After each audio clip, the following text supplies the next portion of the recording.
Hey Jamar, you started taking some photos of your toys recently, right? Yeah. If you have an interest in toy photography, looking to improve your camera skills, or simply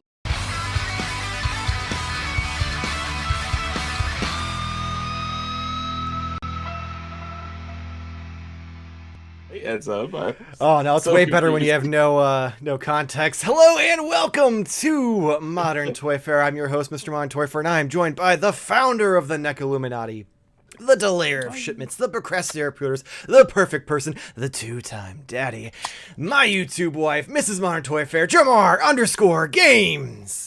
But that's not all. I'm also joined by the consumer of all things vile, one of the former co-hosts of the Figuratively Speaking podcast, the man with more titties than you can talk about, Corey. Uh-oh. We are also joined by the man Modern Toy Fair has full custody over, the man known as Bearded Spice, the man. Optimus Prime popped in. I forgot to stop. The Twilight Knight, the Master of Mac, the three-pump chump of taking the show off the rails, Nate. And tonight we I are also have joined Jan. by a very special guest.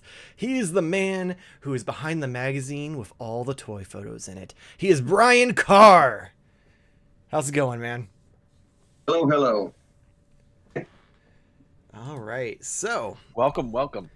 how about let's start with a little bit about you. So, like, what tell us about what got you into, action figures and toytography. Ooh, I go way back actually. So years ago, we'll just say many moons.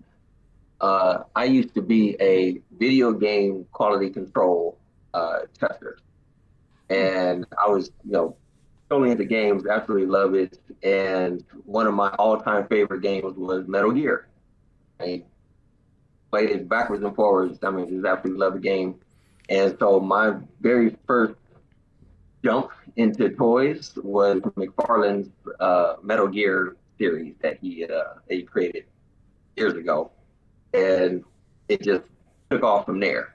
Fast forward in a couple of years, during the time that I was testing video games, if there's nothing for you to test, they send you home, and they're like, make your own call until we call you back. So around that time, that's when the new company, I believe it's called Soda Toys, SOTA, they did their Street Fighter line. And oh my gosh, I was just so fascinated with the detail and the extra heads with the different expressions and stuff. So during the time I was on call, I literally made a cartoon strip just taking pictures of the figures and different poses and putting little speech bubbles, above them and everything. And so at the end of the comic strip I made, I put to be continued. And so I went back to work. As a joke, I was like, hey guys, this is what you do when you got too much time on your hands. And so everybody was just like loving everything. And they was like, what happens next? And I'm like, there is no happens next. This is it. I'm back to work now. But they kept pressuring me to take more pictures and everything. So I was like, okay, all right, let me see if I can create something. And it just snowballed to where I was doing comic strips every week. Just absolutely just, loving my little digital camera. And again, I know this is dating myself, but I started posting the pictures on MySpace. Oh, man, MySpace. So I was posting them on there, got love from there, and just kind of, I stopped for a little bit until I started picking up Hot Toys figures. And oh my gosh, I was just blown away with the detail and everything. So what really got me into taking a whole lot more pictures of those was it was like when I saw the promo pictures and then got the toy in hand, it just didn't look the same. So I wanted to kind of show other people what I saw, all the details and everything. And it just grew into all of that. And then up until 2 years ago, people started asking me about, how did you get your photography, how you do your lighting, what you use for your camera, and all that kind of stuff. So someone kind of gave me the idea to start making some kind of magazine or something to help other people learn what I do. So I started the magazine, and I kind of just didn't want it to be just about me. I figured there's so many other photographers out there that have been doing a phenomenal job I mean, definitely, more detailed than some of the stuff I do. Plus, I only do 1/6 scale and maybe some 1/12 scale. But there's some people who do Legos. There's all kinds of other types of photography, and I believe they deserve to have attention just as much as I do. So the whole magazine just came about of like, what, let's just give everybody a chance to, get their name out there and everything. So yeah, that's the short version. Awesome. So, do you have a question, Jarmar? No, I was just gonna say that's kind of crazy how it just comes from one specific line to now becoming a whole magazine. That's pretty dope. Yeah, yeah, it just expanded everything because I used to draw when I was younger. I don't do it anymore, but now I appreciate other people's art and the detail that goes into these toys. I mean, they cannot go, without being appreciated and stuff like that. So yeah, it's just amazing. We've come a long way since the little G.I. Joe, and it's just been a big jump. So yeah, that stuff needs to be appreciated. We've talked about it on the show before. How isn't it funny how when you're a kid and you see one of those older lines, like you brought up the Metal Gear line, and the first time you see it, you're like, that's it. Action figures are not getting better than this. And then another line comes over and okay, that's it. They're not getting better than the Street Fighter line. And it just keeps going and going, Yes. Yeah. I remember one of the Metal Gear figures that I had. I just thought the detail was amazing, but it was like when you bent the arm, he would only go this way. So in the back, it was like, that's all he could do. But it was still, it was like, man, we never seen this much detail in a figure. And again, it's just like, man, no, you can't get better than this. And all of a sudden, it's like, wait, I can move here and go here. And so, yes, this is absolutely amazing to see all that stuff. And then once they started adding extra heads with the other expressions, like with Street Fighter stuff, I was like, wait a minute, you mean to tell me I can take the head off and it won't break? And I can put another one? That's a good point. That's all right, because there are toy lines that exist now that you can't do that. Like, for the longest time, the WWE toys, like, you could not take the heads off without, like, heavily heating it up, and even then there's a chance that it'd break the peg because it was so, like, wonky the way they made it.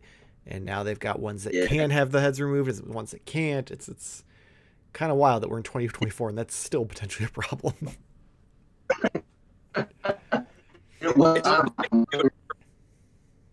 Yeah, I mean, that's over the years how some stuff is just cash grab. That's all it is. It's just, you like this particular character or actor or whatever, and then they just make a toy just so that you can say you have it. Yeah. But then you have these other toys, and really, I think this is what changed so much is there was somebody who was, probably around our age who had the G.I. Joes, and during the time they were playing with them, they were like, wow, you know what? I wish my toy could do this. And then they got into the toy industry and started, designing figures that can do those things. So it's cool to just watch the stuff evolve. Yeah, I definitely agree. And I don't want to derail us already, but I do have a question that kind of popped up because you've told me a lot of everything you mentioned there before when we first kind of had our first meeting. So have you considered bringing back the comic strip for the magazine? Okay, so I have thought about it, but I would say the main reason why I don't is because so during the time I did the comic, and I ended up, by the time I stepped away from it, I made a 300-page comic. Jesus. And I actually have, if you go to my Facebook page and go to my my photo section, I actually put all the strips up there. But I used to, that was the first time I started my own website. And I remember going to Comic-Con one year, and I went to Capcom's booth. and I talked to a representative at Capcom and told them what I was doing. And I was already thinking about charging for a membership to my website, so you can get, first hand and stuff like that. And I remember, I never forget this representative. He told me, "That's great that you're doing your comic. That's so cool that you're using, Capcom stuff to make a comic and everything." She said, "But do not charge anyone for the stuff that you're doing." She said, "Because Capcom will come after you." And when she said that, and the seriousness behind her words, that scared me too. I was like, you know what? I think I'm done.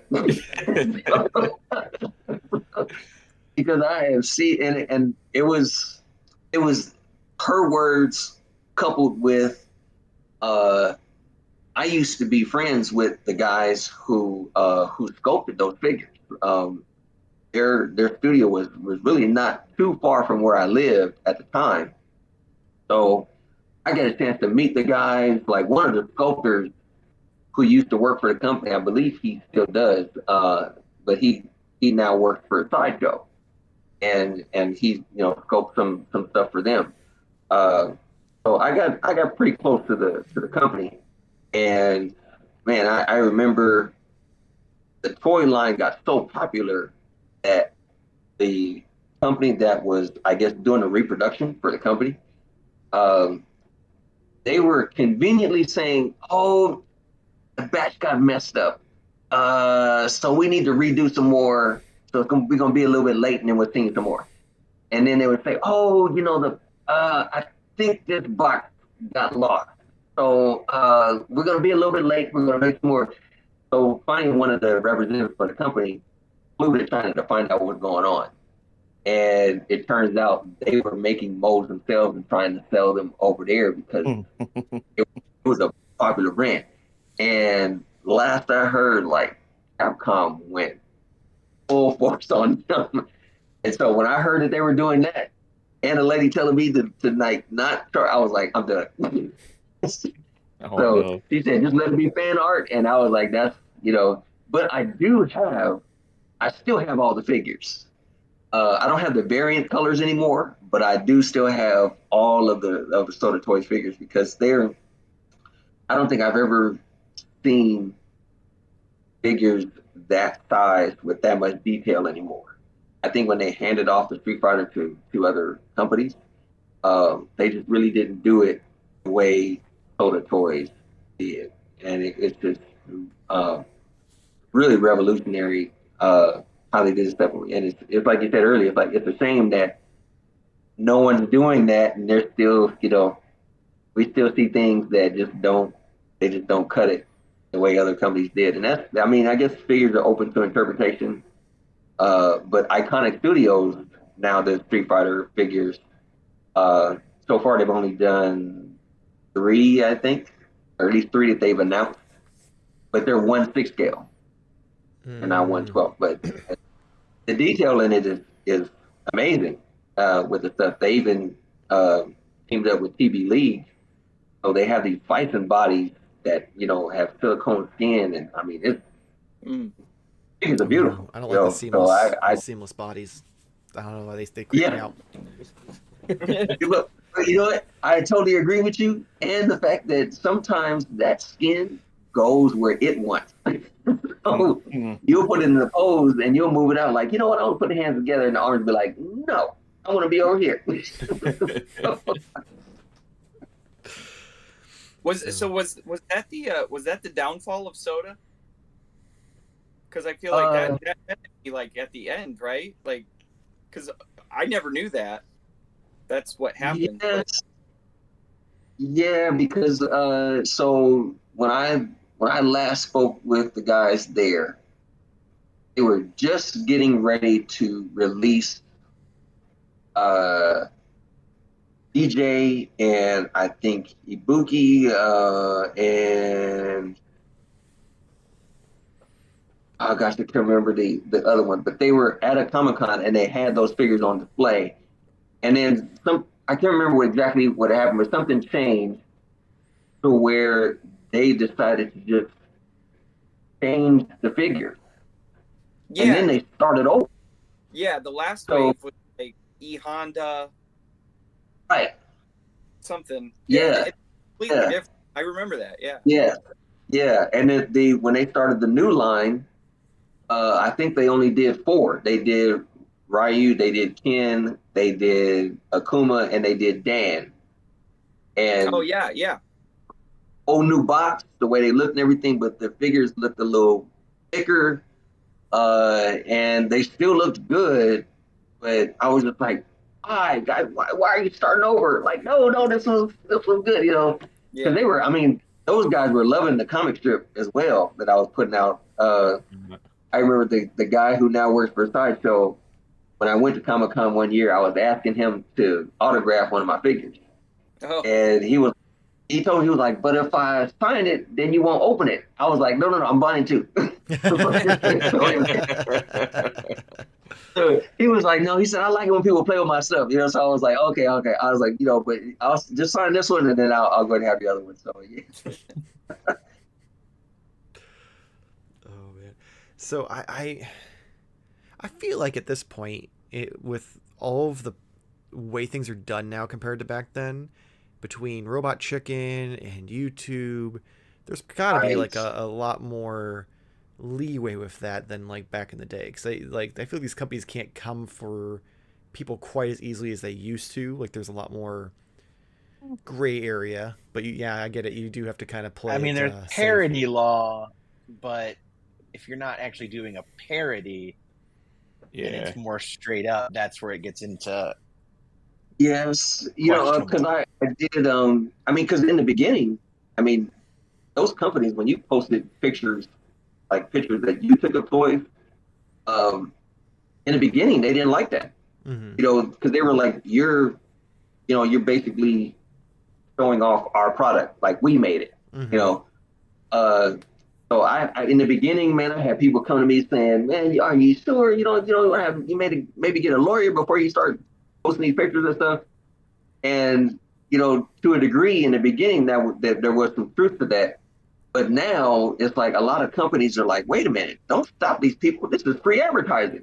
It's like take all the pictures you want, because it's showing off what we do, Mm-hmm.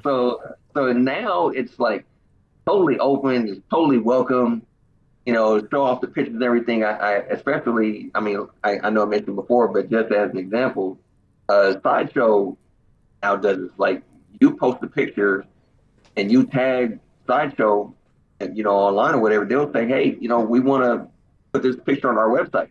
So I have quite a number of pictures that I took that are from my Instagram that they posted on their website as far as like their gosh, I forgot the name they call it, but whenever you click on whatever figure that you're interested in, if you scroll down and go all the way to the bottom, you'll see like there's a fan. Oh, kind of like reviews and stuff like that kind of thing. Yeah, and so they'll upload other people's photos of that figure, and they'll give you the credit for it too. So I have pictures that's on particular figures, and they'll say we pulled this from Instagram, and they'll leave my tag on there. So I'm flattered by it. I've had people they've seen my photos on Sideshow, and they were like, "Man, you know what? I did not want this figure, but after seeing your photos, I have to buy it." so, so I was like, "Okay, they're getting some business from it." Yeah, I mean that. Oh, go. I was just Okay. gonna say that's like been like a huge, like motivator outside of like obviously I just buy a lot of turtle stuff, but sometimes I see something I'm like, nah, I don't need that. I'm done with this line, and then I'll be on Instagram and I'll see someone with some like amazing poses and photos. And I'm like, yeah, okay, maybe I'll just get this one. Like just because you see that it's a better representation than anything that NECA like post on their Instagram, like Yes. hands down. So it'd be Yeah. crazy for them to be like, hey, don't do that, like because Yes. Yeah. I have seen that. Seen it happen because so there was Sideshow did a Gambit figure, Mm. and then there was a third party that did their Gambit, but because it was unlicensed, they couldn't officially call it a Gambit, Mm-hmm. figure. and everyone was loving that one over Sideshow. And I mean, they were openly bashing Sideshow's figure, stuff like that, but I liked it. I was like, man, I think Sideshow did a great job with the material of it and everything. I was loving the figure. So I think maybe like a month later, after it kind of died down, I took some new pictures and I posted online.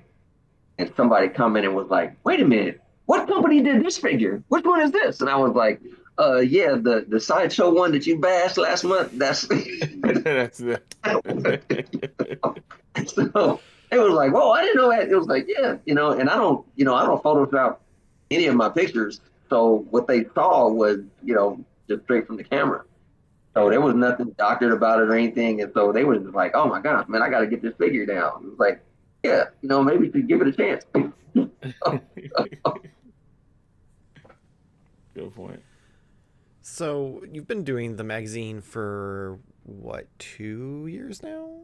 And it's been 2 years now. We started in September of 2022. Okay. So in that time, you've talked to probably a lot of different photographers of different variations. Do you have any that like stand out to you as like ones that you were like really kind of blown away by, or? Michael, he's not gonna say. Just stop trying. I want him to choose in favorites. particular. Yes, is there anyone in particular who you asked to come on regularly and write about Photoshop? Just throwing it out there. Just throwing it out there. I mean, I could throw this in and say they're all great. They're all great. I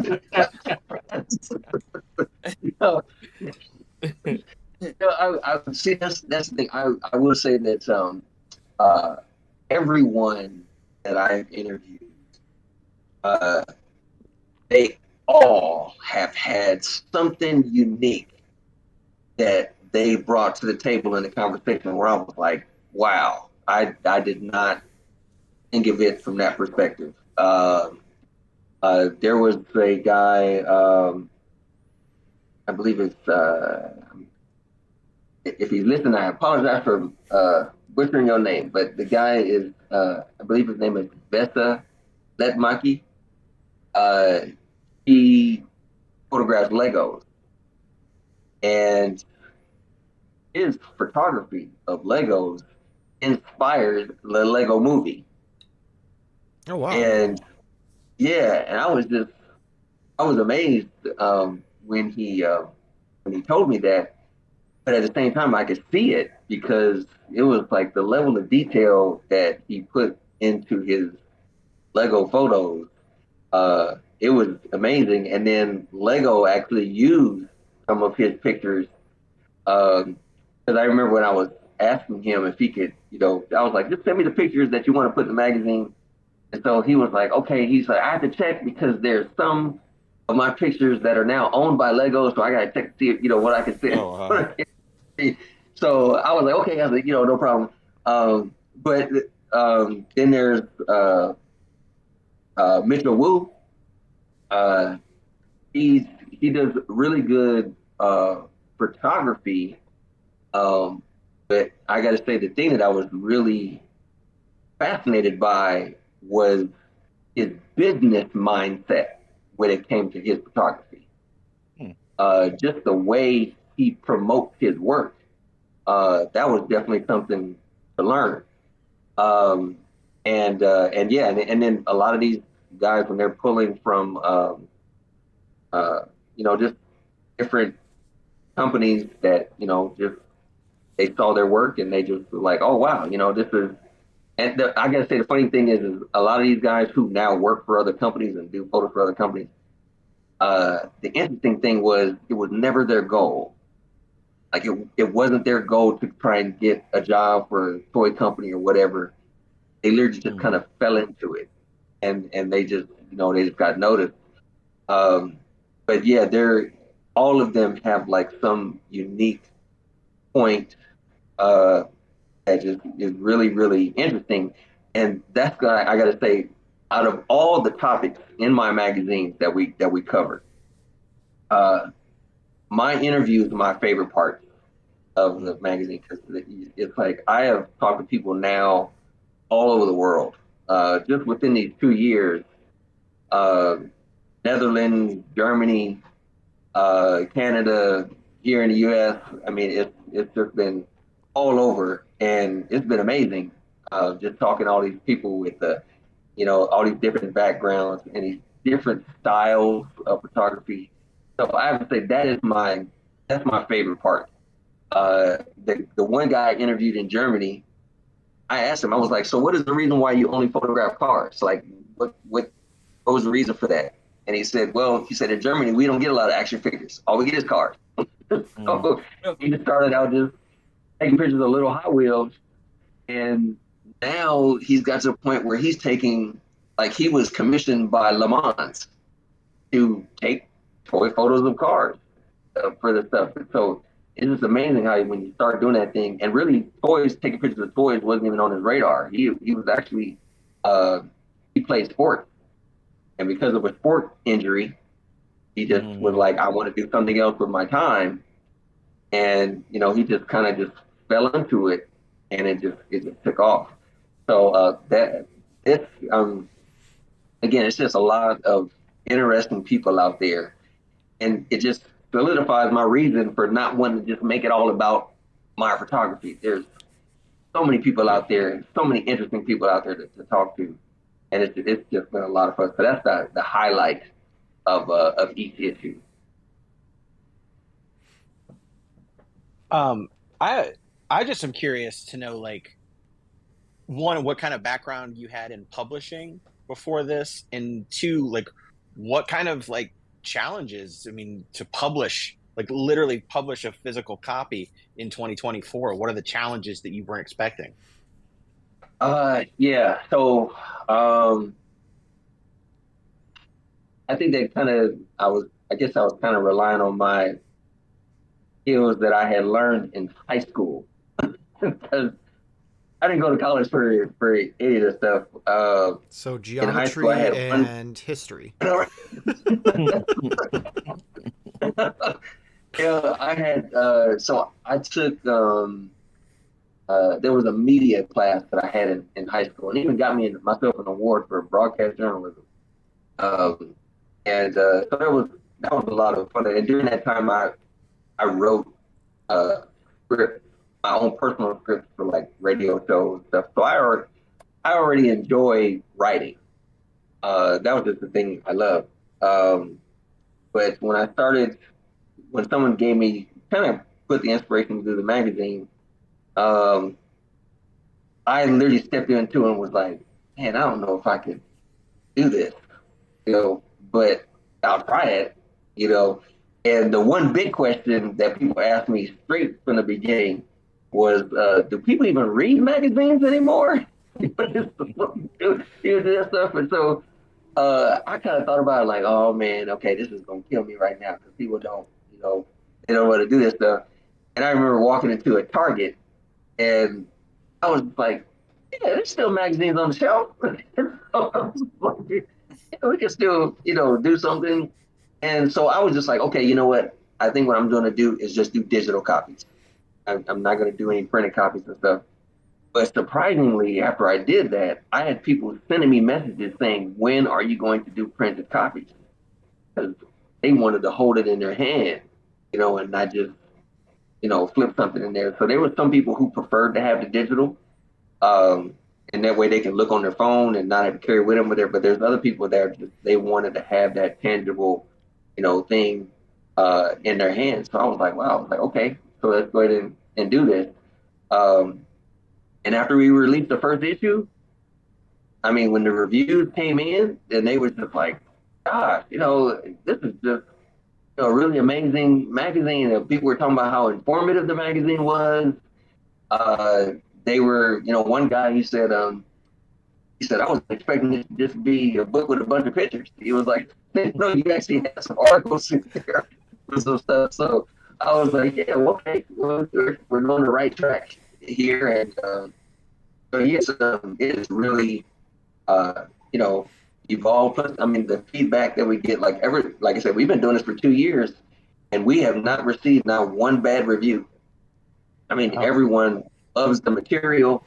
I'll say in addition to the photography, we've featured some diorama builders as well, and that's been received really well because people are just like they wanted to learn how can I build those sets, what can I do, and I mean I knew a little bit but not enough to write an article about it. So I was like, well, why don't we just feature people who do that and show off their photography, and would they be willing to share their skills with other people? And the people that we've interviewed, Jordan from Oilers Workshop, and Michael Duggar from Insightful Imagery, and gosh, let me think what the other person was.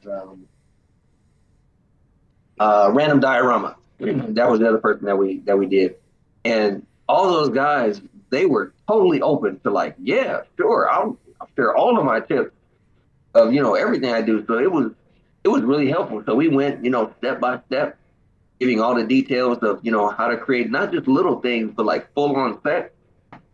And so yeah, the whole thing has just been really well received from all the stuff that we offer. Awesome. We'll have to get you in touch with Vasco Toys, because Vincent does dioramas, but he also does how-to videos for a lot of his dioramas that he makes. So that'd be a good addition at some point. He's that'd be really expanded good. a lot into YouTube and stuff over the past couple of years. Okay. So, That's pretty cool, because that really like shows that there's so much more ground to cover. Like this isn't, I mean, it's toy photography, but it's also all the things that encompass it. And I think that's really great that there's even more areas to explore. Yeah. It's been, like I said, it's been a lot of fun learning so much from all of these guys. And again, that was the thing. I wanted to be able to offer tips in other areas as well, because I've talked to people that were just like, I like the toy photography, but I don't know if I can do it yet because all I have is my phone. So we wanted to encourage them, like, no, man, there's people who do amazing photography and their phone is all they use. So it's like, yeah, absolutely. So we did an article in one of our issues where, as a matter of fact, I got it right here in front of me. So this one here, we did a full article on using the phone versus, using the DSLR camera. And that was the thing. We wanted to show them, like, yeah, man, it doesn't matter what you're using. You can still get, great shots. So that's really the two main things that we want to express from this magazine is we want to help you and we want to inspire you. And so that's the goal in every issue. awesome. That's awesome. I was just gonna say, it's awesome that you guys are like at this forefront of all of this, this new movement, and you know that it's real and it's tangible because you have companies that are at the top of the toy industry like NECA, who are now making like diorama set pieces for their Ninja Turtle stuff. Like they see the interest of what the things like your magazine has created, and now they're trying to cash in on the movement as well. It's so interesting to me. Yes. I mean, one of the guys that actually the person that we interviewed in our second issue was Sergeant Bananas, and he loves Ninja Turtles. I mean, that's a matter of fact. As kind of like a little nod to him for his article, I put each page in each color of the turtle. So one page is orange, one page is blue, red, purple. So we did that whole article and everything, and so now he's been taking photos for Super 7, and he got hooked on dioramas. So I remember asking him, I was like, man, I said, how many dioramas do you have? I was like, he got something new all the time. He just said, too many. All over the place. He loves, I mean, with all the dioramas that he has, it's like this whole new world that he's using. But basically, it was because the company recognized, his skills, and they were literally like creating the environment for him to play with. And I mean, he loved it. He's, I mean, in heaven doing that stuff. So it it really helps, to see someone who started out, just loving turtles and wanted to take pictures and stuff, and then next they're doing stuff for other companies with their dioramas that they made for them. So that's just really inspiring to see that kind of stuff. Me personally, I used to be scared in the beginning because the toys that I use, and now because I take pictures of hot toys, taking them outside, it's like some people are like, "Oh, don't do that," but it's like, no, I mean, it adds to the effect, when you put them in those real environments. It's like sometimes I'm going down the street and I'm like, oh man, that's a cool little area right there that that I could use. But it just, I love just doing those little images because I want your imagination to just, just to take off. It's funny that you inspiring. say that. I was just up in the Pacific Northwest a couple weeks ago, up on an island, and all I could think about was like, oh man, I wish I had some action figures with me. It's like there's such heavily wooded areas, but then there's like stone beaches and all this driftwood, Yeah. and I was like, oh no, like next year I'm bringing like my whole GI Joe Right. squad. That's all I Yeah. could think about. Yes, I mean, I did the same thing, and where I was just like, "Oh my gosh, man, this is really cool." Now, I kid you not, man, when I'm packing my suitcase, I'm wondering like, okay, what figures can I take? So I remember a few years ago, I went to the Grand Canyon, and I was like, man, I got to take something. I got to take some figure with me, and I had it was a third party company that made Arthur Morgan from Red Dead Redemption. And I was like, oh gosh, I was like, I can take pictures of this guy, in any one of these environments out there. And the cool thing about it was there are people who know Red Dead Redemption, so they recognize the character and stuff like that. But then there are people who don't know anything about Red Dead Redemption, and they just see the cowboy. And it just, their imagination still just goes, so and I love when they look at stuff and they're thinking it's a real person, and it's like, yeah, gotcha.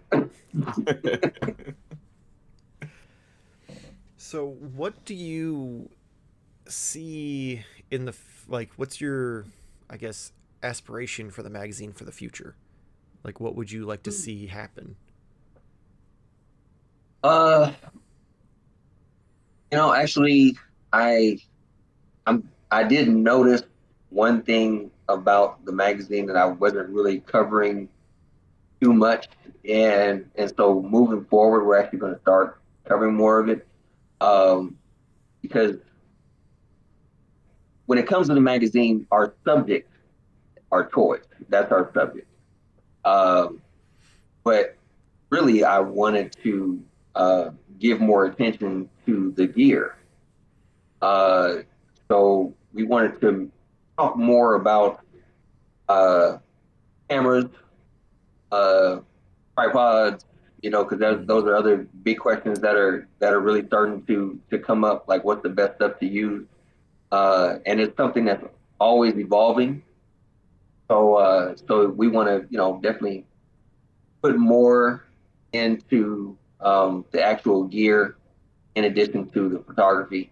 But yeah, I mean, my personal goal is, man, and I know it's so large. It's like, how are you going to reach this? But I really want to just get every toy photographer that's out there, like yeah, because there's still so many people that I know I haven't reached that's doing something so unique that that can bring it to the table and inspire, someone else. Like we had a couple of issues ago, there was a guy by the name of Andrew Camera, and man, when I saw his photography, I mean, I was blown away because he takes photos of toys with wildlife, Oh wow. and it was just I mean, taking photos of like birds sitting next to the toys. And I'm like, how did you do that? So he's got a lot of patience. he's, he's got to sit there and wait for the bird to land and get close. He's like, come on, come on. So And it was hope. just so neat. You don't see anything like that, and I think that's the amazing side of it. It's just, like I said, there's so many unique people out there. So yeah, that's really the main thing is just to get, those people who did that unique photography to encourage them. Because I mean, I've talked to other people who I've interviewed in the past, and they're like, man, I didn't thank you for talking to me about this because I thought no one cared. I'm just doing this for me and everything. So they felt it like a great privilege to that someone is giving them the attention that really they deserve to have. Because it's really to be aware of. So, which I will mention that the other thing that we do in the magazine. Towards the end of the issue, we have an artist wall. So we allow other people to submit their photos to get put into the magazine. So we may not interview you right now, but you can at least get the some credit and get some attention and everything. So we allow people to submit photos. We also have an art contest for each issue. We have a theme, and whoever gets the most votes from their photo, their image gets put in the magazine with their own page, and so it's like a little bio about them and about their image and stuff like that. So that's another way that we give credit to other people. Awesome. Yeah, it's like I still have the first issue I was in. I keep looking through it every now and then where we had I think it was the photo of Juggernaut and Mega Man, and then we had our first actual Yes. ad in it too. And I was just like looking through all Yes. their stuff, and I'm just always blown away. And I love seeing like especially just like the community stuff, like everyone getting to like be a part of this thing. Yeah, it's such a joy to see all of that, and even when we have our talks within our Facebook group, because we have people who get to submit photos there, and that's really what I like to do. I want to really see this magazine bring the community together, because when I first started, there was a Lego photography Facebook group, and then there was a 1/12 scale photography group, and then 1/6, and then Star Wars only, and dinosaurs only. And it's like you have all of those areas. So I kind of just want to have a collective spot where all of those guys can just come to this one area and just share everything. Because if you come to that one area and you show off your photography, someone may like photography and was like, man, I didn't even know this was a thing. I didn't even know this existed. So if they're going there and they see someone upload a photo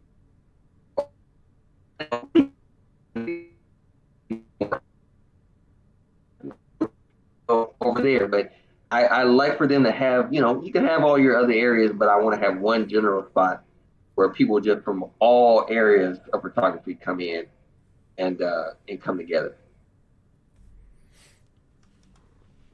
Awesome. Yeah, I always see like all the different Facebook groups, and it's like, Yeah, I'm not gonna join all of those. That's so much. Right. And unfortunately, like you can't even go to like Instagram as much unless you go and search for it, because Instagram's become so much about like, oh, unless you have a huge following or you're posting reels, they don't really give you much in your algorithm anymore. Which actually brings us to Nate, if you could hit us with the question that we have from Patreon. I still have to ask this somewhat dramatically. Yes. I wasn't sure how you were going to pull this off. Yeah, well, you know, I got to do what I got to do with the information that I've given. So Ryan, this comes from Christopher, one of our patrons. Okay. Love the magazine. Beyond Instagram, what other platforms do you think toy photographers should look to share their work, particularly if they want to go beyond the small mobile screen? Oh, that's a good one.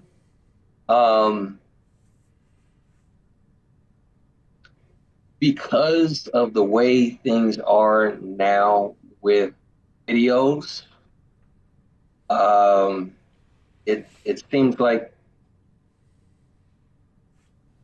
YouTube is a good platform. You know, and obviously TikTok is another thing. But I've noticed that having your own website makes for a good business card. Because here's the thing.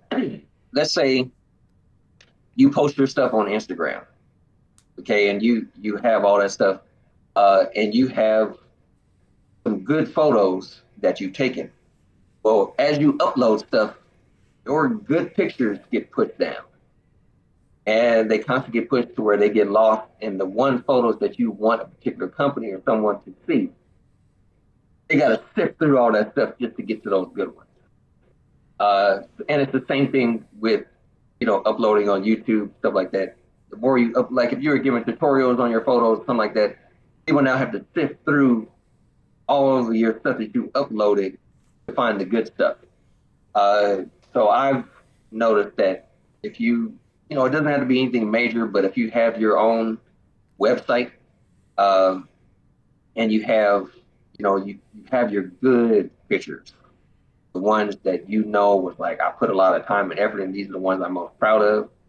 And when you share that with anyone, share it on your platform and things like that, they can go to that site and see your highlight reel of everything. So yeah, I would say, just speaking from experience, and it makes good, you know, conversation as well. Because yes, I have directed people towards my Instagram page just so they can be current with the stuff that I've uploaded. But I always mention my own personal website too, just so that they can, you know, see like the real, you know, like I said, the highlight reel of your work. So yeah, that's a good spot to start. That's smart. I'm not gonna lie, I hadn't really thought about that.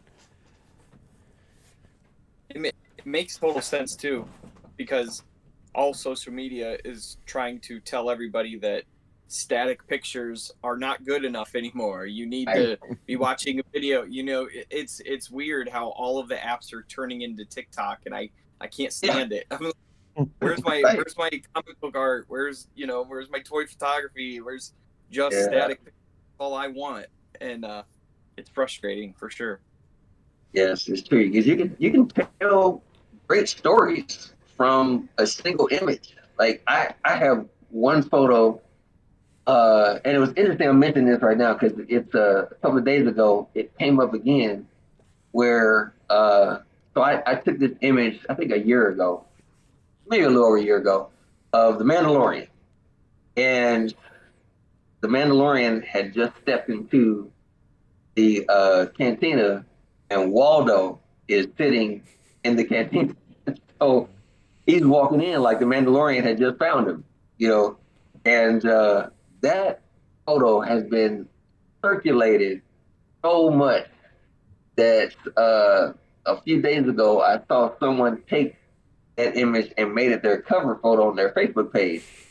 And I was like, wow, my picture is really getting around. Like, Yeah. and so the guy was like, oh, this is yours? I didn't know this was. I was like, yeah, that's mine. But dang, I was like, I'm not offended by it. I'm like, it's great that you're this sort of picture. I'm like, dang, this thing's, it's really getting around. But here it is. That's one single image. There's no story behind it. There's no video. But just from that one single image, you can tell the whole story. Right. You know how Waldo is. You know Waldo gets around, and he gets around everywhere. And you know how the Mandalorian is, how he travels everywhere to find his bounty.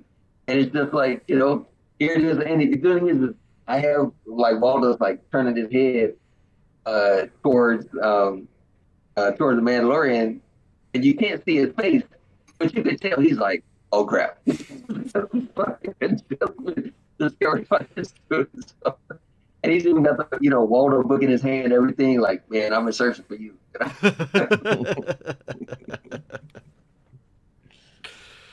Oh man, that's fantastic.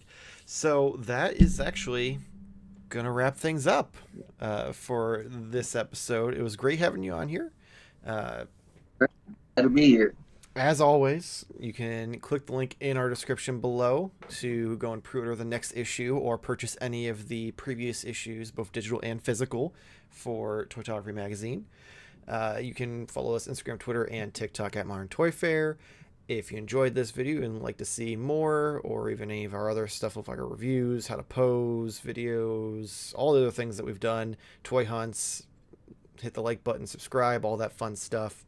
You can check Jarmar out over at, what are you on this time, Kick or I forgot. TikTok or something at Jarmar_games. Corey, would you like to let everyone know where they can find you? At Vile Consumption. And this weekend you can find me at the Youngstown Skyway Drive-In. I'm going to be hanging out with Dead Ink Apparel and everybody there. It's going to be a great time. They're showing pumpkin, and we got bouncy house for the kids. Of course, I will be selling posters and T-shirts of my stuff, and it's going to be a great time all Saturday and Sunday. And check out Dead Ink Apparel Sinister Horror Fest for what movies they're playing. I can't even remember all the movies, but it's I believe it's 8 movies total. They're showing 4 on Saturday and 4 on Sunday, so it's going to be a blast. So awesome, nice. And as always, Not going to Cinema Wasteland, huh? No. Okay. I haven't gone in years, so I don't know. I've tried to get in that multiple times, and they don't want me. So. Oh, well, hold on. We don't want them. Yeah, fuck them. As always, links to Corey's social media are in the description below as well. Brian, is there anything you'd like to talk about? The magazine, or where people can find you? Yeah, so you can go to Toytography Mag. That's where you can go to our site. You can find out about our latest issue. Also, the people who have submitted photos for the artist wall in the magazine, they're also on the website. And actually, we now have our new toy photographer for our December issue that's coming. It's a guy by the name of Felix Hernandez. Oh my God, phenomenal photography. If you see his, you can check out his work on Instagram. I mean, it's, oh gosh, it just blows my mind. And we're also going to do a article about posing figures, and we interviewed a very special guy by the guy. His name is Patrick, and his YouTube is Zord Photography. He's on YouTube and both Instagram. Phenomenal posing, absolutely phenomenal posing, and it was such a joy to both of those guys. So yeah, they're going to be featured in our December issue. Awesome. That's awesome. I like the posing stuff that they do. I think that stuff is amazing. I've learned a lot from that. Awesome. So make sure to check out that issue. Nate, do you have anything for us? You know what? No, not this week. We'll Oh. I'm gonna be good. Wow, that's out of character. I know. I don't know how I I'll feel show some about this. restraint. We have guests. Oh, company's here, so he has to behave. Understood. Yeah, it's be on best behavior. Yes. All right. Well, on that note, hopefully we see you next week. Same toy time, same Toy Fair channel. Thank you for watching. Goodbye. Goodbye.